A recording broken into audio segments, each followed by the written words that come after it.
તો આ છે અમારું ઐતિહાસિક ઘર, 150 વર્ષ જૂનું મકાન જે છે અમારું. અને આ પુષ્ટિની મકાનમાં અમારા હવન ટાઈમે બધા કુટુંબીઓ 5, 6, 7 પેઢી જૂના બધા ભેગા થાય અને આ રીતે રસોઈ થતી હોય. આ શું છે આમાં? અચ્છા, હવે પૂરી એ તળિયા તળાઈ રહી છે, ભજી ભજીયા તળાઈ જાય પછી ત્યાં પાછી પૂરી તળાશે. મરચાં, બટેટાવડા, પતરી, શાક, ભાત. આ છે મસ્ત બટાકાનું શાક, બરાબર.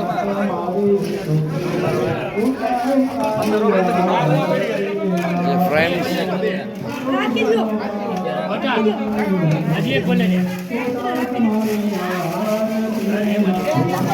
તો પ્રસાદ અહીંથી શરૂ થશે. આ છે લાપસી, લાડુ, બટાકાનું શાક, મીઠો ભાત, આ સાદો ભાત, સુખડી, એની ચટણી, ભજીયા. કારણ કે મસાલનો યુગ તો વયો ગયો, પછી દીવાનો યુગ આવ્યો, એટલે અહીંયા દીવા કરતા છે. ઇલેક્ટ્રિસિટી તો હવે આવી, પણ એ સમયમાં જ્યારે મકાન બન્યું ત્યારે આ પ્રકારના દીવા રાખવા માટે તમે એના કમાળ, જેને આપણે દરવાજા કહીએ.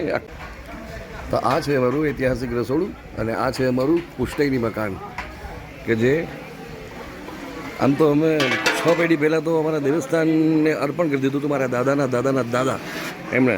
પણ એનાથી પણ જૂનું આ મકાન છે, એટલે કહી શકો કે 7-8 પેઢી વર્ષ જૂનું, અને ઓલમોસ્ટ 150 વર્ષથી પણ વધારે. મારો અત્યારના ભોજન સમારંભ ચાલી રહ્યો છે. ચૈત્રી બીજનો હવન થાય અને હવન દરમિયાન અમારે ત્યાં અહીંયા બહુ મોટો ભોજન સમારંભ થાય. આ જે મકાન, આની પહેલાં પણ મેં તમને બતાવ્યું હતું કે અમારું 150 વર્ષ જૂનું મકાન છે અને અમારી 6ઠ્ઠી પેઢી એણે આ મકાન અમારા દેવસ્થાન સમિતિને સોંપ્યું હતું.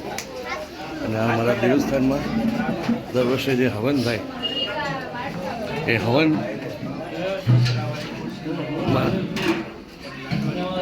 ઓલમોસ્ટ 150 વર્ષથી પણ જૂનું મકાન.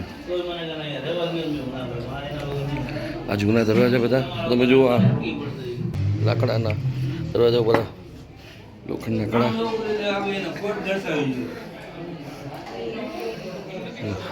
ઉપરની વેન્ટિલેશન તમે જોઈ શકો છો. જૂની સિસ્ટમ છે આખી.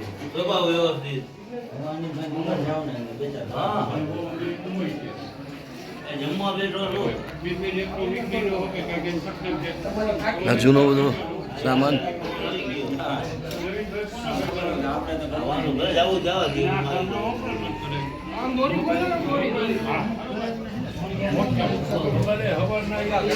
અને અમારા રઘુભાઈ,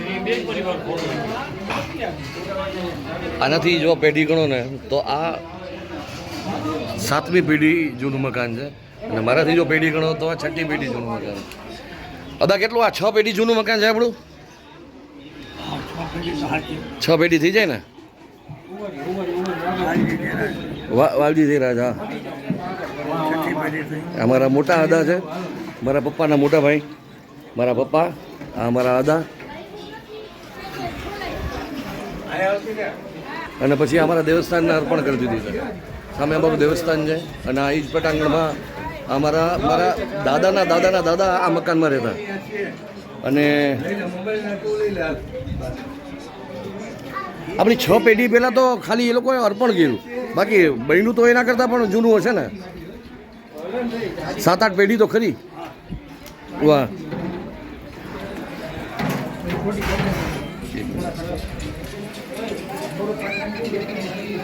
અને આ તમે જુઓ, ભોજન સમારંભ ચાલી રહ્યો છે મારો પરિવારનો ભોજન સમારંભ. દર ચૈત્રી બીજ જે છે એમાં અમારો હવન થતો હોય.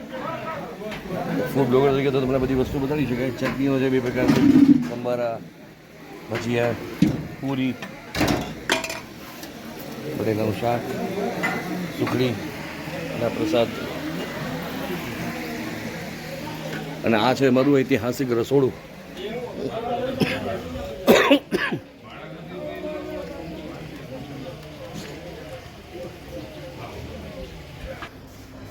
તો ફાઇનલી રિયલમી પેક ટુ લાઇટનું જે કવર મંગાવ્યું હતું આવી ગયું છે. આવી ગયું? ગ્રેટ, લાવો. કેટલા જણા છે